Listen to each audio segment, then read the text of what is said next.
ये जरूरी नहीं कि जो व्यक्ति मूर्ख है वह अज्ञानी हो, और यह भी जरूरी नहीं कि जो व्यक्ति समझदार हो वो ज्ञानी हो।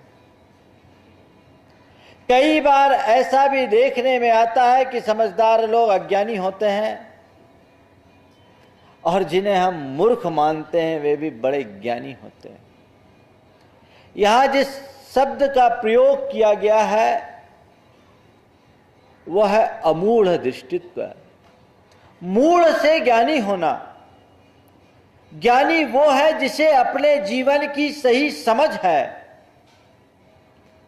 और विद्वान वो है जिसे अक्षर ज्ञान है। दुनिया के जितने भी विद्या के केंद्र हैं वे मनुष्य को मूर्ख से विद्वान बनाते हैं।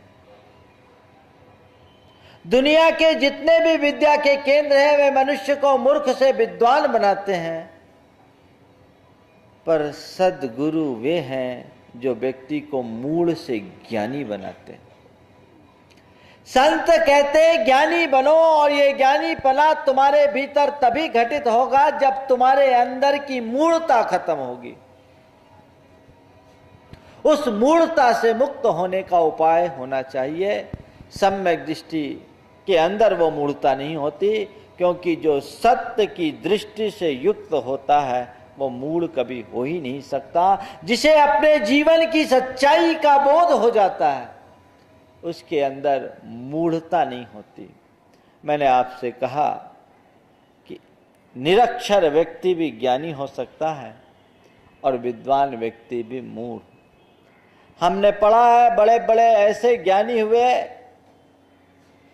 जिनको कोई अक्षर ज्ञान नहीं था, लेकिन आज वे सबके जीवन के आदर्श बन गए, केवल इस बल पर कि क्योंकि उन्हें आत्मज्ञान था, उन्हें अपने जीवन की समझ थी, जीवन की सुध थी, कर्तव्य अकर्तव्य का बोध था, हेय और उपादेय का ज्ञान था, सार और असार की पहचान थी। लेकिन वे लोग चाहे कितने भी पढ़े लिखे क्यों ना हो, दुनिया की निगाहों में चाहे कितना भी बड़े विद्वान क्यों न माने जाए, संतों की दृष्टि में वे सब मूढ़ हैं, अज्ञानी हैं, जिन्हें अपने जीवन की समझ न हो जाए। संत कहते हैं जिसे दुनिया का ज्ञान है वो विद्वान है, और जिसे स्वयं की पहचान है वो ज्ञानी है। विद्वान होना सहज है और ज्ञानी होना कठिन। सम्यक दृष्टि भेद विज्ञानी होता, आत्मज्ञानी होता, उसे स्वयं का ज्ञान होता है, और इसी ज्ञान के बल पर उसके जीवन में किसी भी प्रकार की मूढ़ताएं प्रविष्ट नहीं होती। आज मैं उसी अमूढ़पने की चर्चा आप सबसे करने जा रहा हूं जो सम्यक दर्शन के चतुर्थ अंग के रूप में गिना गया है, वह है अमूढ़ दृष्टित्व। मूढ़ता रहित दृष्टि। दो प्रकार की मूढ़ता है, एक आध्यात्मिक मूढ़ता और दूसरी उपासनागत मूढ़ता। सम्यक दृष्टि दोनों प्रकार की मूढ़ताओं से मुक्त होता है।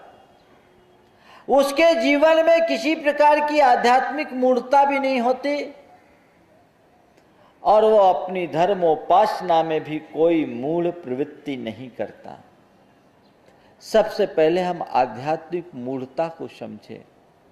आध्यात्मिक मूढ़ता क्या है? जीवन की वास्तविकता से अनभिज्ञ रहना ही मूढ़ता है।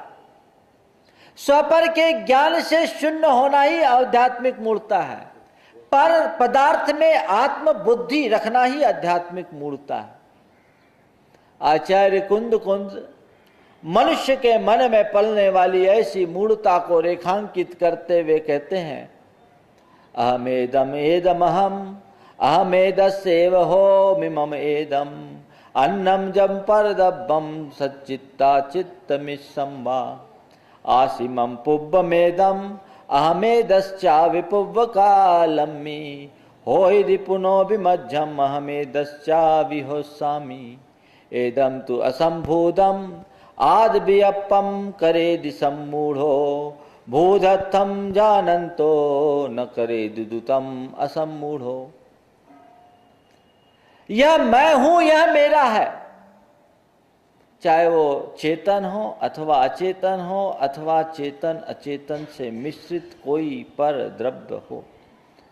यह मेरा है, मैं इसका हूं, यह मेरा था, ये मेरा होगा। मैं इसका था, यह मेरे इसका, यह मैं उसका होऊंगा।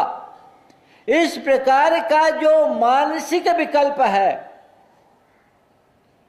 यह सब मूल व्यक्ति के मन में उपजता है। भूदत्थम जानन्तो कदा न करे दितुतम असम्मूढ़ो।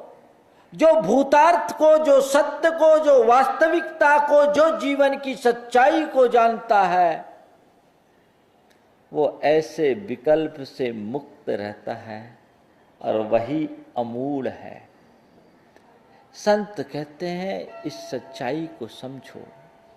जब तक पर वस्तु में मैं और मेरे का भाव जीवित है, तब तक तुम अज्ञानता में जी रहे हो और मूढ़ हो। हम रटते हैं कि ये मेरा है, ये मेरा है, ये मेरा है। लेकिन संत कहते हैं जिनको तुम आज तक मेरी मेरी मेरी मेरी रटते रहे, वे आज तक तुम्हारी होने को राजी नहीं हुई और होगी भी नहीं। ये हकीकत है। संसार की एक भी वस्तु किसी दूसरे की नहीं हो सकती। न हम गैर को ग्रहण कर सकते हैं, न गैर हमारा कुछ ले सकता है, न हम गैर को अपना बना सकते हैं और न ही गैर हमें अपना सकता है। ये सत्य है, परम सत्य है। लेकिन जो इस सत्य से अनभिज्ञ है, अध्यात्म जगत में वो व्यक्ति मूढ़ है, अज्ञानी है, और ऐसा व्यक्ति संसार में रुलता रहता है। कहते हैं मेरी मेरी रटते रटते बीत गई उमरिया। सारी उम्र बीतती जाएगी लेकिन कुछ नहीं। क्या मेरा है इसे समझो। बस मेरा मैं हूं, मेरा स्वरूप है। मुझसे भिन्न जगत के जितने भी पदार्थ हैं वे सब पर द्रव्य हैं। संयोगता मेरे पास है जरूर, लेकिन मेरे नहीं है। ये मुझसे भिन्न है। सम्यक दृष्टि को ये भेद विज्ञान होता है, इसलिए वह पर द्रव्य के संसर्ग में रह करके भी उनमें आत्म बुद्धि नहीं रखता। ये बात और है कि उसका राग भले उनसे न छूटे, लेकिन उसकी श्रद्धा में तो वह सब चीजें पराई है, और जो पराई संपत्ति को अपना मान रहा है उससे बड़ा मूढ़ और कौन होगा। आध्यात्म के आचार्य कहते हैं कि कोई व्यक्ति किसी को लाख रुपया रखने के लिए दे कि भैया इसको थोड़ा संभालो, मैं अभी आता हूं, और सामने वाला अपने आप को लखपति घोषित करने लगे, तो उसके इस कृत्य को देखकर आप हंसे बिना नहीं रहोगे कि अरे पराई संपत्ति पर मान कर रहा है, अभिमान कर रहा है, हंस रहा है, फूल रहा है। कब तक फूलेगा? सामने वाला आएगा, उसकी हवा खिसक जाएगी, अभी लौटाना पड़ेगा। फिर उसके हाथ में क्या है? कर्म के संयोग से तुम्हारे पास कुछ पर द्रव्य मिले, चाहे शरीर हो, चाहे संबंधी हो, चाहे संपत्ति हो, ये सब कर्म की धरोहर है, कर्म के निमित्त से प्राप्त संयोग है। ये कर्म कृत है, कर्म जन्य है, कर्म के हैं, तुम्हारे नहीं। तुम्हारे पास तो केवल संयोग से है। वे हैं, जब तक उसका उपयोग करो ये तो ठीक है, लेकिन उसमें स्वामित्व की बुद्धि यदि तुम रखते हो तो ये एक प्रकार की मूढ़ता ही है। और ऐसी मूढ़ता जब तक तुम्हारे अंतरंग में बने रहेगी, तब तक तुम अपने जीवन के वास्तविक आनंद से वंचित रहोगे। थोड़ा सोचो तो सही, क्या मेरा? जो अपना उसे समझो।